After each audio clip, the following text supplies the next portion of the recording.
दुलाराय बर' माहारिनि जानानै समायखिरा लायोदि जायखिजाया रोखोमनि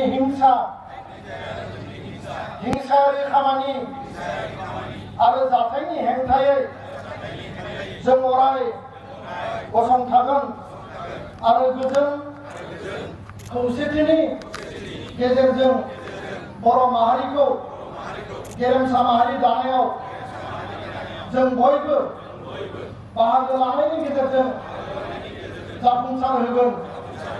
बर' माहारियाव आयेन बेरेखा हाथियार लानाय हिंसायारि गाग्लोबनाय बायदि थासारिखौ उदां खालामनो जों अराय हाबा मावलांगोन। अहिंसा आरो गोजोननि बड'लेण्डजों गायसनगोन आरो दैलो रायजो जागोन। जय बर' हारिनि दुलाराय बर' फरायसाफ्रा थांना थाथों, दुलाराय बर' फरायसाफ्रा जिउ लाथों। गोजोन्थों, बयबो जिरायदो।